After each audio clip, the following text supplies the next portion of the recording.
तो आज 30 अप्रैल 2026 है और आज हमारे पास कवर करने के लिए काफ़ी कुछ है। चौंकाने वाले एग्जिट पोल के नतीजों से लेकर कॉर्पोरेट मीटिंग्स चलाने वाले एआई क्लोन्स और ओडिशा की एक ऐसी दर्दनाक घटना जो किसी को भी झकझोर कर रख दे। चलिए इस एक्सप्लेनर में सीधे इन सब की गहराई में चलते हैं। आज की इन अनगिनत हेडलाइंस को आसानी से समझने के लिए हमने इस पूरी जानकारी को इन 5 प्रमुख हिस्सों में बांट दिया है, ताकि आप तक सिर्फ काम की बात पहुंचे। सबसे पहले बात करते हैं चुनाव और उसके पीछे के डेटा की। बिना किसी पक्षपात के सीधा फैक्ट्स पर आते हैं। पश्चिम बंगाल में इस बार कांटे की टक्कर है। अलग अलग एग्जिट पोल्स के औसत को देखें तो बीजेपी और टीएमसी लगभग बराबरी पर हैं। बीजेपी 145 और टीएमसी 142 सीट्स। वहीं असम की बात करें तो वहां बीजेपी 90 सीटों के साथ आसानी से बहुमत लाती दिख रही है। और अगर हम साउथ की तरफ देखें तो वहां काफी बड़े बदलाव के अनुमान हैं। तमिलनाडु में डीएमके 118 सीटों के साथ वापसी करती लग रही है और केरला में पूरे 10 सालों के बाद यूडीएफ की सत्ता में वापसी का अनुमान जताया जा रहा है। अब जरा इस बड़े नंबर पर गौर कीजिए, 156। आम आदमी पार्टी के बॉयकॉट के बावजूद 165 में से 156 वोट हासिल करके बीजेपी के प्रवेशवाही दिल्ली के नए मेयर चुन लिए गए हैं। चलिए अब आगे बढ़ते हैं हमारे दूसरे हिस्से की तरफ, जो है इंफ्रास्ट्रक्चर। आज देश के नक्शे पर कनेक्टिविटी की एक नई तस्वीर खींची गई है। 594 किलोमीटर, ये कोई छोटा नंबर नहीं है। ये यूपी के नए गंगा एक्सप्रेसवे का विशाल पैमाना है, जिसका आज ही पीएम मोदी ने उद्घाटन किया है। ये एक्सप्रेसवे 12 जिलों को जोड़ेगा। मतलब अब मेरठ से प्रयागराज का सफर सिर्फ 6 घंटे में पूरा हो जाएगा। लेकिन हाँ, समय की इस बचत की एक कीमत भी है। कारों के लिए टोल 1800 रुपये तक जा सकता है। और ध्यान रखने वाली बात यह है कि बाइक्स यानी टू व्हीलर्स को भी टोल देना पड़ेगा। कनेक्टिविटी की बात हो ही रही है तो नॉर्थ इंडिया को भी एक बड़ी सौगात मिली है। एक नई high speed Vande Bharat train शुरू हुई है, जो जम्मू से श्रीनगर का सफर अब महज 6 घंटे में पूरा कर देगी। तीसरे पिलर की तरफ चलते हैं, ग्लोबल टेंशन, जहां मिडिल ईस्ट के ईरान लेबनान संकट को आज पूरे 61 दिन हो चुके हैं। यहाँ दुनिया 2 अलग अलग हिस्सों में बटी दिख रही है।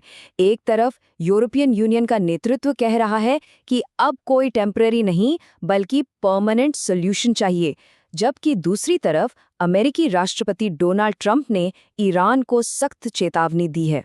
इस युद्ध का आसपास के देशों पर क्या असर हो रहा है, जरा ये सोचिए। पाकिस्तान का तेल आयात बिल यानी monthly oil import bill $300 million से बढ़कर सीधा $800 मिलियन हो गया है। ये अर्थव्यवस्था पर एक बहुत बड़ा झटका है। और कल यानी 1 मई को एक बहुत बड़ा संवैधानिक टेस्ट होने वाला है। अमेरिकी कानून के मुताबिक राष्ट्रपति डोनाल्ड ट्रंप को कल अमेरिकी संसद में अपना बहुमत साबित करना होगा, तभी ये युद्ध कानूनी तरीके से आगे बढ़ पाएगा। इन सब के बीच भारत के लिए एक बहुत अच्छी खबर हो सकती है। यूएई ने ओपेक और ओपेक प्लस से बाहर निकलने का फैसला किया है। इससे ग्लोबल मार्केट में भले ही अस्थिरता आए, पर भारत को सस्ता कच्चा तेल मिल सकता है, जिसका सीधा मतलब है कि देश में पेट्रोल और डीजल के दाम शायद न बढ़ें। अब थोड़ा पॉलिटिक्स से बाहर निकलते हैं और बात करते हैं साइंस और तकनीक की, उन चीज़ों की जो सच में हैरान कर देने वाली हैं। सोचिए, एक बड़े बैंक की बहुत इंपॉर्टेंट मीटिंग चल रही है और आधे घंटे बाद पता चले कि जो शख्स मीटिंग ले रहा था वो इंसान है ही नहीं। बिल्कुल यही हुआ है। एक अमेरिकन बैंक की क्वार्टरली मीटिंग को सीईओ के एआई क्लोन ने कंडक्ट किया और 30 मिनट तक किसी को भनक तक नहीं लगी। एआई अब कॉर्पोरेट दुनिया में किस कदर घुस चुका है, ये उसका एक परफेक्ट एग्जाम्पल है। मेडिकल साइंस भी भारत में नए रिकॉर्ड बना रहा है। यूपी के एसजीपीजीआई में पहली बार half match stem cell transplant किया गया, जिससे एक बच्चे की जान बची। वहीं भोपाल एम्स ने पिछले 1 साल में 22 से 28 साल के 5 युवाओं की सफल जेंडर रीअसाइनमेंट सर्जरी की है।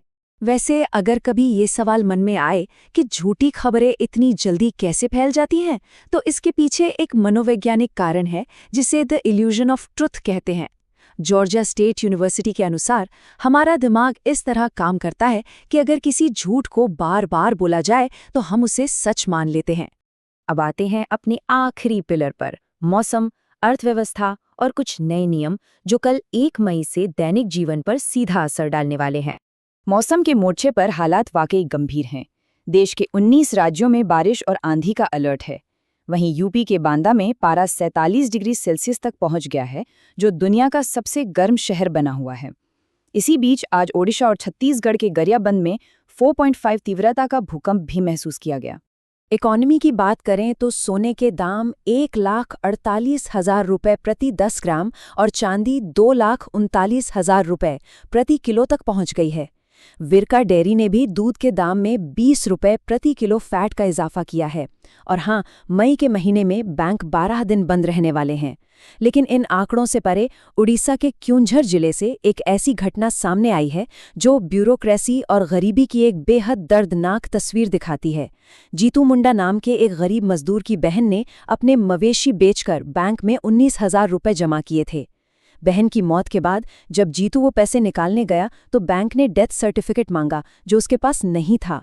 महीनों चक्कर काटने के बाद भी जब कोई सुनवाई नहीं हुई तो बहन की मौत के 2 महीने बाद जीतू ने एक खौफनाक कदम उठाया। उसने बहन की कब्र खोदी, उसके कंकाल को एक पोटली में बांधा और उसे कंधे पर उठाकर 3 किलोमीटर पैदल चलते हुए बैंक पहुंच गया ताकि मौत का सबूत दे सके। वीडियो वायरल होने के बाद ही प्रशासन ने उसे 20,000 की फाइनेंशियल हेल्प दी और बैंक ने पैसे रिलीज किए। ये वाकया सोचने पर मजबूर कर देता है कि कागजी नियम कभी-कभी इंसानियत से कितने दूर हो जाते हैं। खैर, नियमों की बात हो रही है तो कल 1 मई से LPG गैस सिलेंडर बुकिंग को लेकर भी नए नियम लागू हो रहे हैं। अब बुकिंग के लिए eKYC और डिलीवरी पर OTP देना अनिवार्य होगा। साथ ही एक सिलेंडर बुक करने के 25 दिन बाद ही दूसरा सिलेंडर बुक किया जा सकेगा।